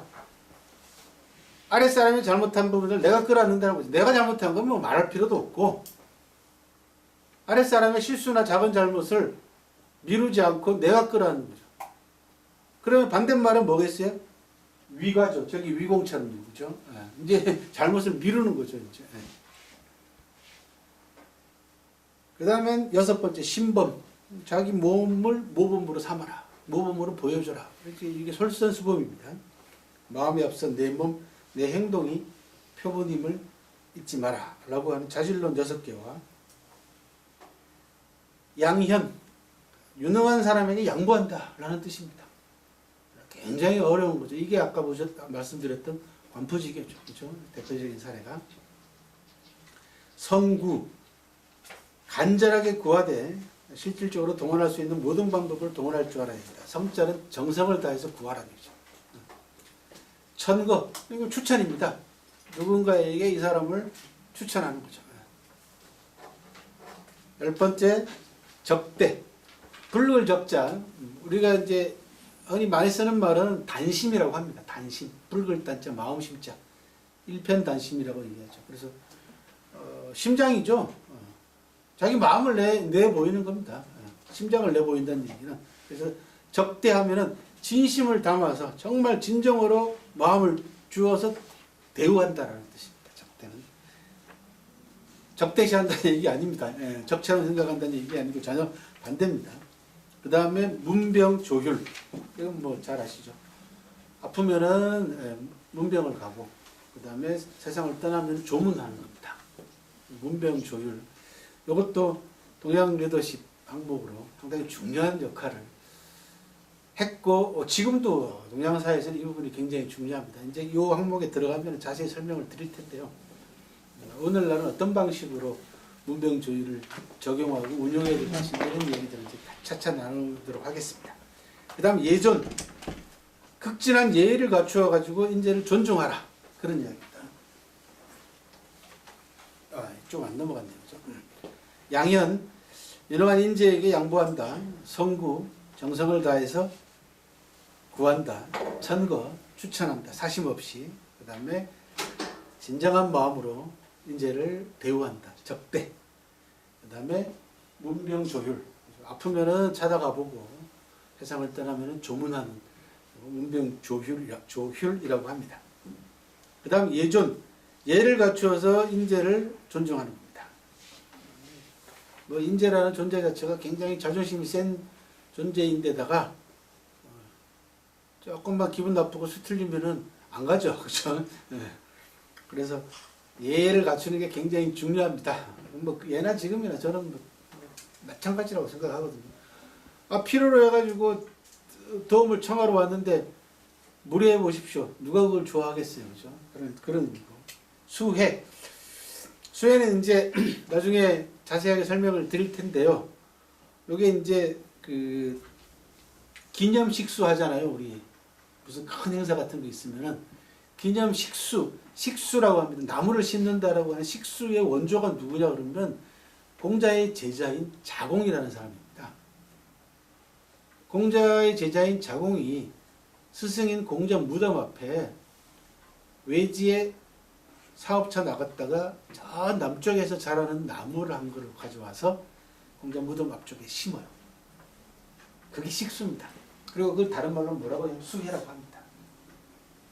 그래서 모범을 보인다라는 말로 이제 누군가가 모범되는 인물들을 모델로 삼는 거죠. 자기 스스로도 과거 속에 누군가를 모델로 삼아서 정말로 모범이 되는 나무가 되어야 되듯이 조직원들한테도 솔선수범해가지고 모범적으로 보여주는 그런 롤 모델로서의 리더십을 키워라. 그런 이야기고요. 세 번째 조직론은 저렇게 구성이 되어 있습니다. 시관, 그 자리에 맞는지 시험해 보는 겁니다. 이제 채용이라고 생각하시면 됩니다. 기업에 있어서. 과거, 이거는 이제 시험 보는 거죠. 오늘날 고시 같은 게 여기에 해당됩니다. 그 다음에 고적, 그건 평가입니다. 살필 고자에다가 실적 적자잖아요. 실적을 살피는 겁니다. 일대 실적을 살피려면은 3공의 원칙으로 살펴야 된다. 그런 말씀을 강조를 해드릴 겁니다. 공정, 공개, 공평. 포양은 상 주는 겁니다. 포자는 칭찬한다는 뜻이에요. 포, 칭찬한다. 양자는 널리 알린다, 드러낸다라는 뜻입니다. 그러니까 비공개적으로 칭찬하고 얘기하는 게 아니라 포양은 공개적으로 그 사람을 칭찬하는 겁니다. 장상, 이건 상을 주는 겁니다. 경벌. 잘못했을 때 벌을 줘야 되는데 벌은 가볍게 주라고 얘기합니다. 그런데 뭐가 같이 동반되어 있냐? 밑에 있는 엄징이 동반되어야 됩니다. 엄징은 엄격하게 징벌하는 겁니다. 징벌이라는 건 뭐냐면 벌을 준다는 얘기가 아니고 뭘 잘못했는지 정확하게 알게 하는 겁니다. 네가 뭘 잘못했는가? 여기 징입니다. 그러니까 그건 엄격해야 된다는 거죠.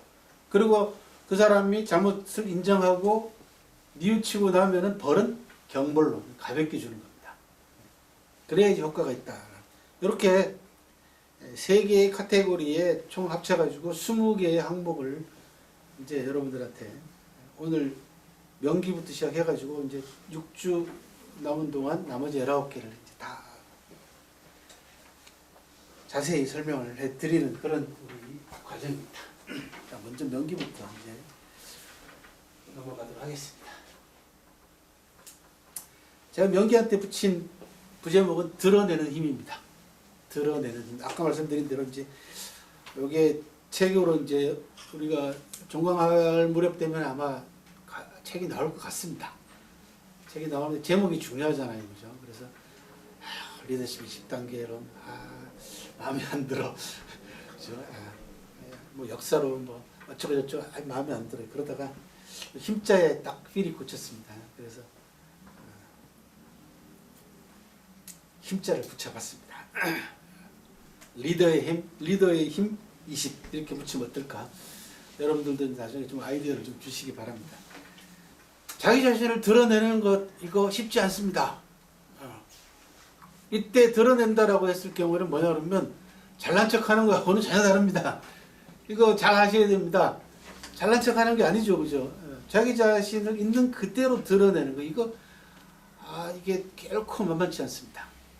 특히 리더의 위치에 있는 사람으로서 나 자신을 투명하게 조직원들에게 싹 보여주는 거 이거는 웬만한 수양과 웬만한 용기가 아니면은 쉬운 경지가 아니다라는 거죠. 그래서 이 20개 항목 가운데 제일 첫 번째 올라와 있는 이유도 이런 걸 겁니다. 그러면 명기하기 위해서는 뭘 해야 되는가라는 이제 실천론, 방법론이 굉장히 중요할 겁니다. 자, 명기는 내가 밝아야 한다. 곧 리더의 망치입니다. 아까 말씀드린 대로, 그죠? 쇠를 두드리려면은 망치가 단단해야 되잖아요. 조직을 이끌려면 리더가 단단해야 됩니다. 리더가 단단해지려면 어떻게 해야 되냐? 저는 밝아야 된다라는 거죠. 투명해야 된다는 거죠. 그래야지 설득할 수 있고, 그래야지 끌고 갈 수 있고, 그래야지 조직원들을 두드릴 수 있죠. 쇠를. 이게 안 되면은 쇠를 못 두들죠. 그러면 명금이나 보금이 나올 수가 없습니다. 밝아야 된다라고 하는 데에는 자기 생각과 자기 판단과 결단이 분명해야 된다. 최근에 들어와가지고 리더십 항목 가운데서 가장 많은 주목을 끌고 있고 또 가장 많은 공감대를 얻고 있는 것이 위임이잖아요. 맡겨라는 거 아닙니까? 근데 요걸 잘못 해석하는 리더들이 꽤 많습니다. 맡기라고 하니까 결정도 맡기고 판단도 맡기고 결단도 맡기고 이거는 리더가 아닙니다. 그건 아니다. 명기가 가장 중요한 것은 리더의 생각이죠. 그리고 자기의 판단과 자기의 결단이 전제가 돼야만이 명기가 되는 거죠. 그거 하라고 리더 아닙니까? 그죠? 그거 하라고 리더를 뽑아놓은 거거든요.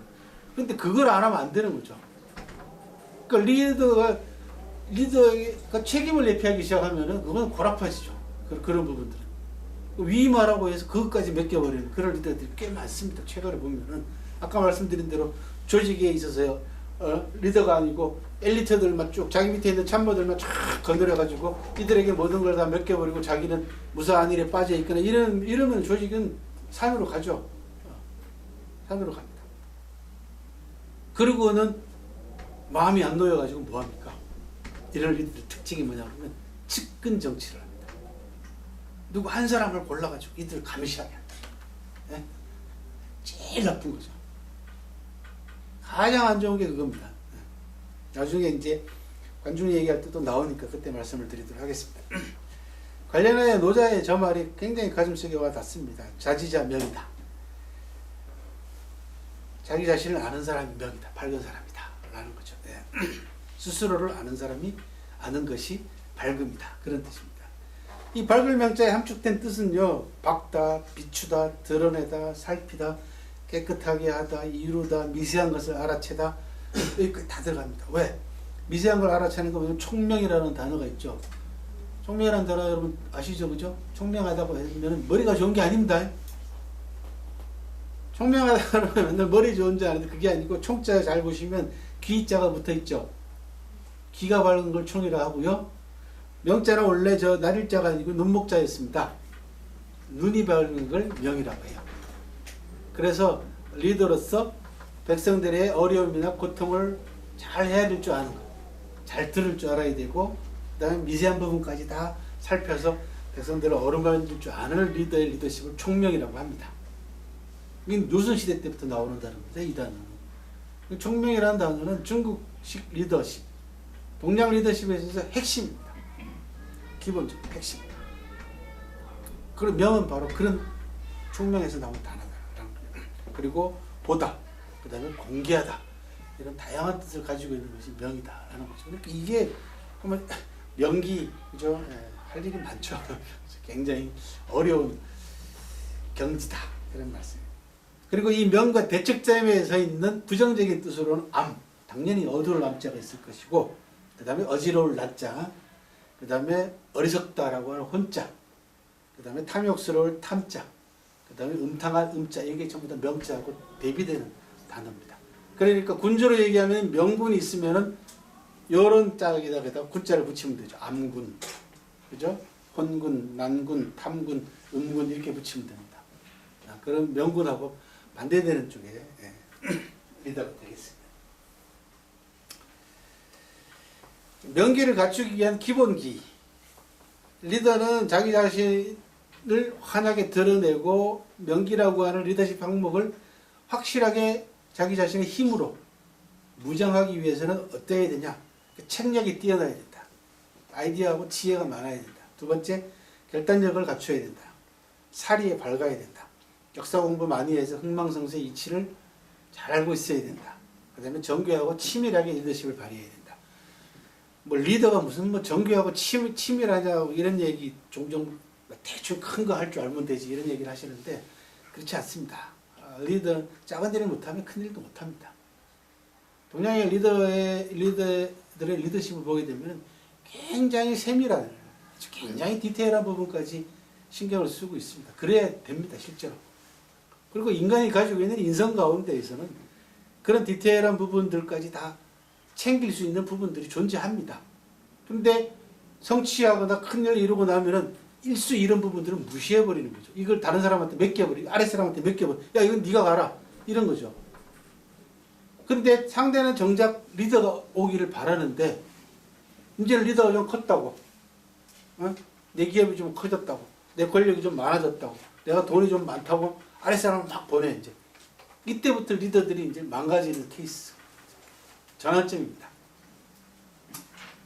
제가 그 기업에서 강의할 때 그 기업의 최고 리더들한테 꼭 하지 말아야 될 것을 몇 가지 주문을 합니다.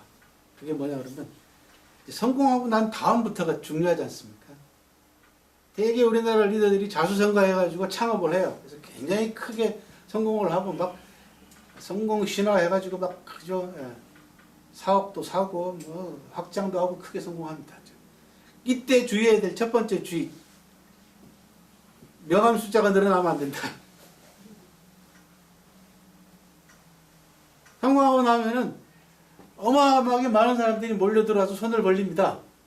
무슨 조직에 뭐 다 장 맡아달라, 뭐 맡아달라, 뭐 해달라, 막 그죠? 신나서 막 맞습니다. 그럼 명함 숫자가 막 늘어나죠, 그죠?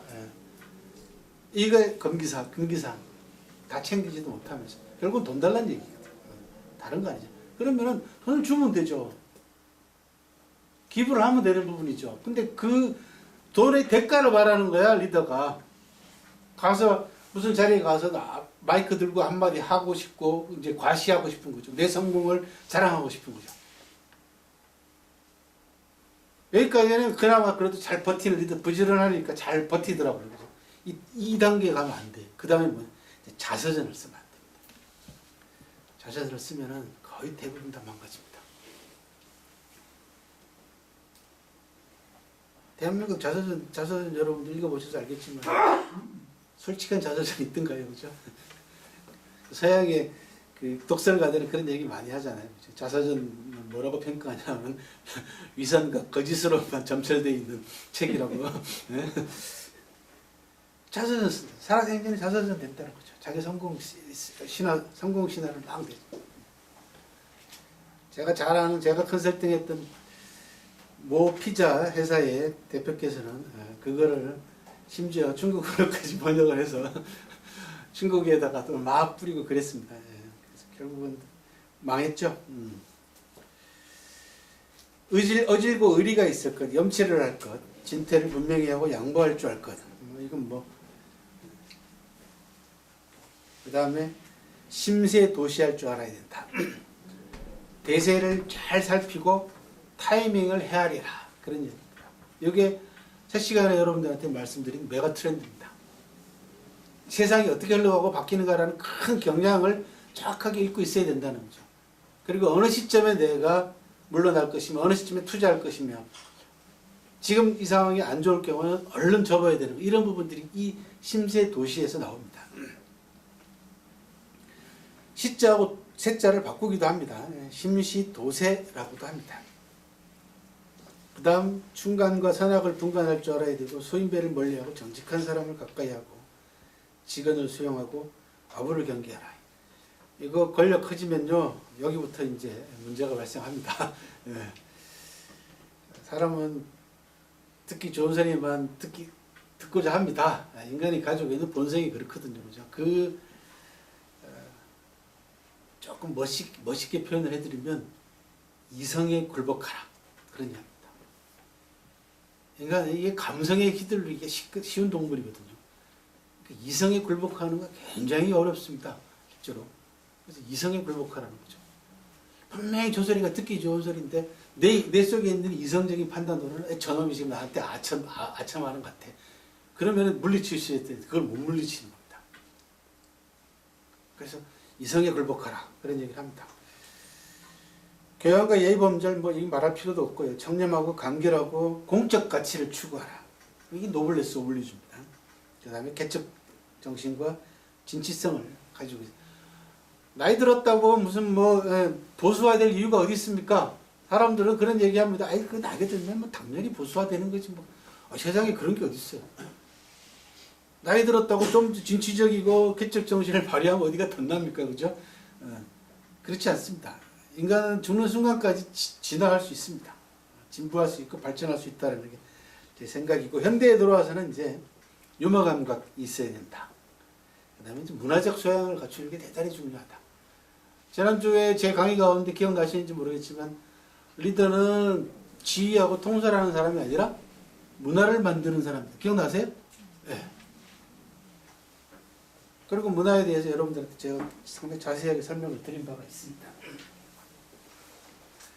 자, 그러면 명기의 실천 방법과 사례를 한번 볼게요.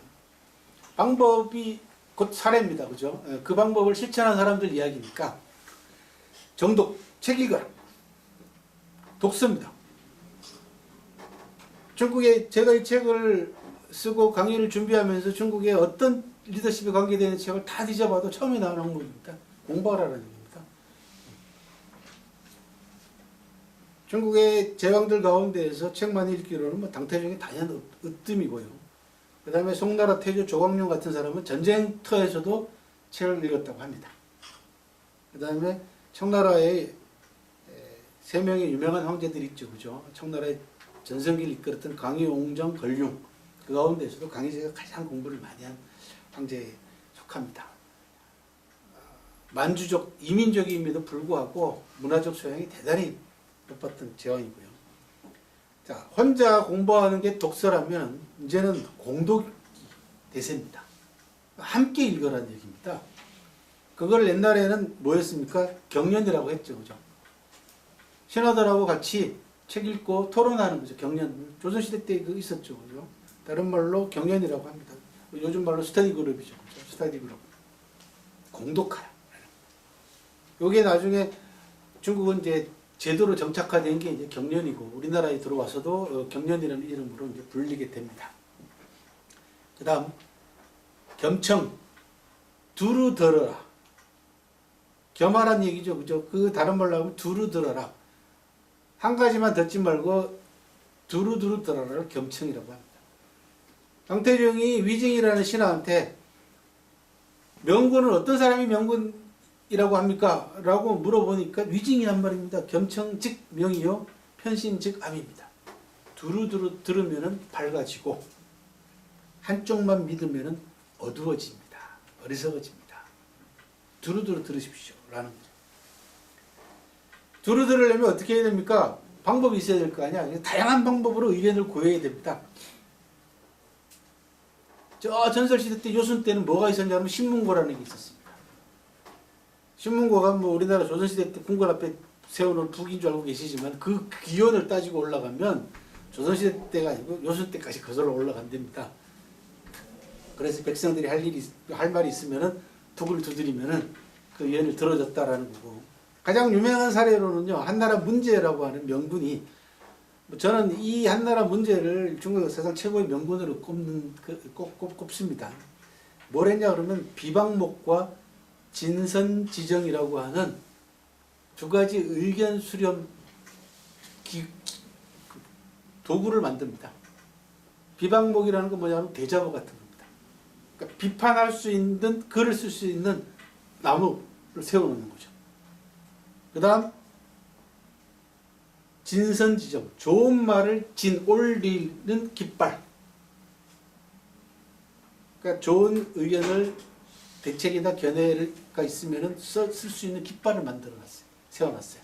궁궐에다. 그렇게 해서 다양하게 의견을 수렴을 했던 그런 사례도 있습니다.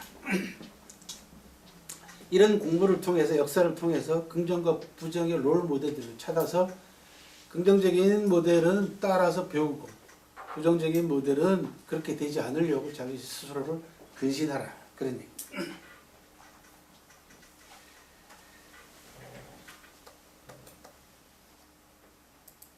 명기의 효과와 경계. 효과는요, 아랫사람의 복종을 이끌어냅니다. 리더가 밝고 투명한데 아랫사람이 안 따르겠어요, 그죠? 간단하게 덕 내향이라고 합니다. 리더가 덕을 보이면은 곧 아랫사람이 항복한다. 따른다. 라는 뜻입니다.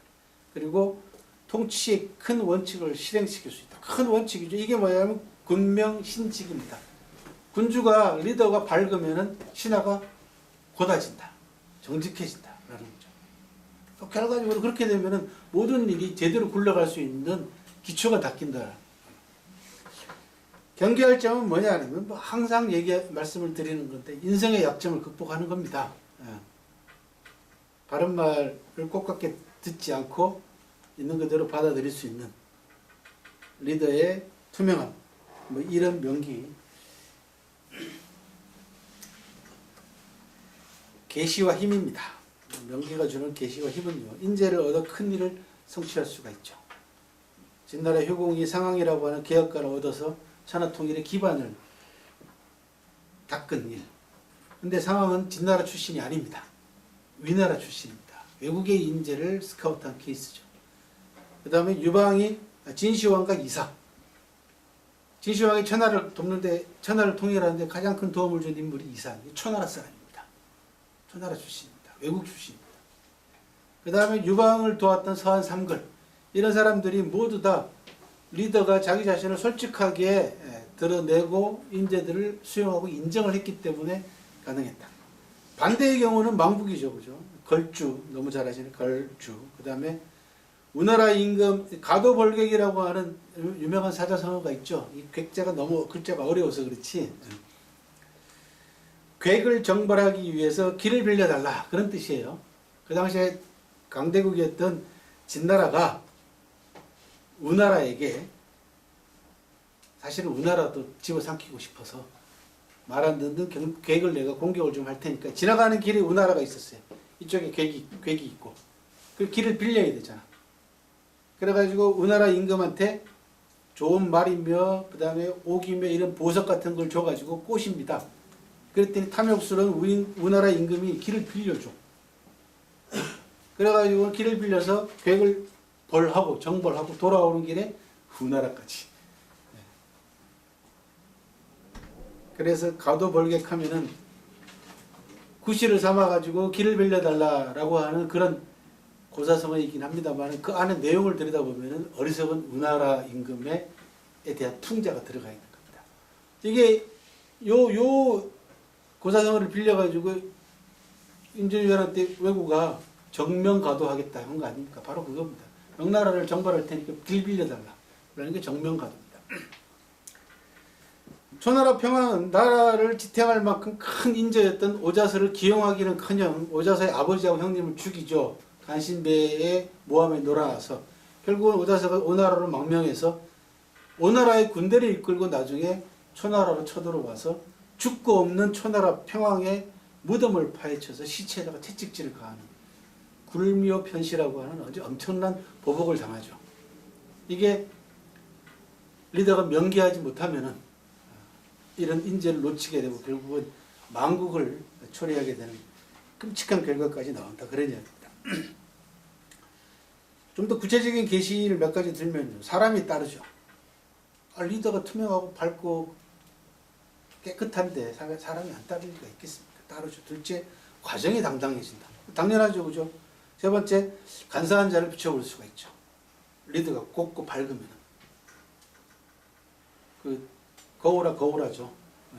거울이라고 하는 거 거울아 세상에서 누가 제일 이쁘냐. 간신은 간신배처럼 보이죠. 저 크게 보입니다. 유능한 인재를 얻을 수 있습니다. 이게 명기가 주는 계시고 마지막으로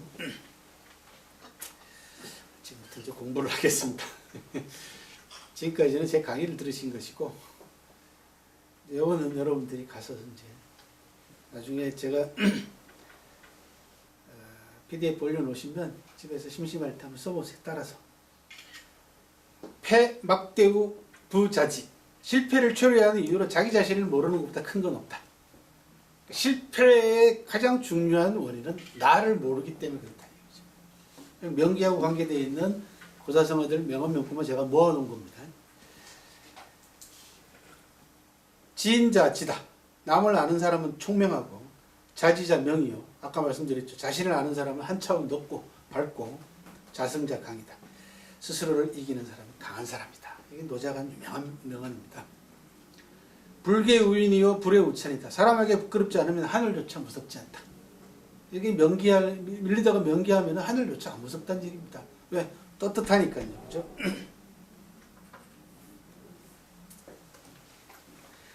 선치인자는 능자치자야. 남을 잘 관리하는 사람은 먼저 자기 자신을 관리를 잘하는 사람이다. 내가 먼저 밝아야 된다. 명기해야 된다. 그런 얘기죠. 그러면서 따라 나오는 이야기는 자기 관리를 잘 못하면서 남을 잘 관리하는 사람은 없더라. 라고 하는 염철론이 나오는 유명한 명언입니다. 행유 부덕자는 개반구제기다. 어떤 행동이 기대한 효과를 얻지 못하면 자기 자신에게 원인이 없는지 돌아봐라. 그러니까 명기할 줄 아는 리더는 뭔가 문제가 발생하면 어떤 결과가 좋지 않으면 먼저 나 자신한테 문제가 없는지 반구제기하라는 얘기입니다. 맹자에 나오는 유명한 명언이었습니다. 다음 주에는요.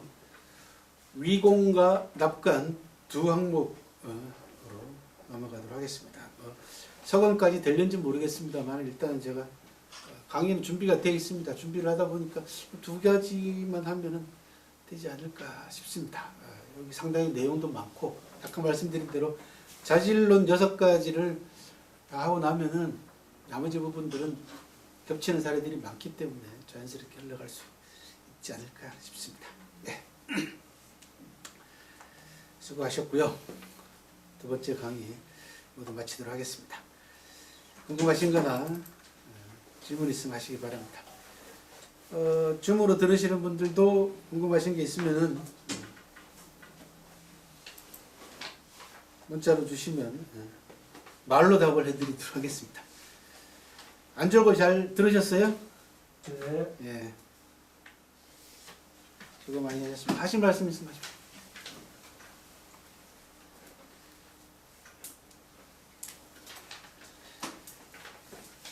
하실 말씀이 없다는 얘기는 두 가지죠? 예.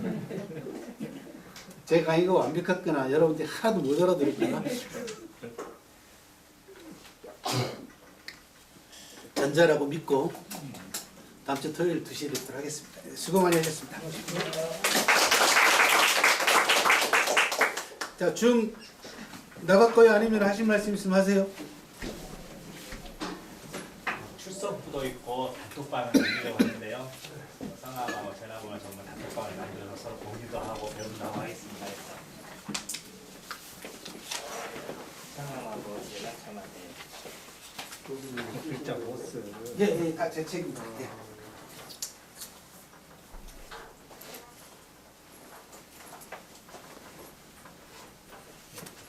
없나요? 오늘 줌 참가해 주신 분들 감사드리고요. 다음 주에 뵙도록 하겠습니다. 수고하셨습니다.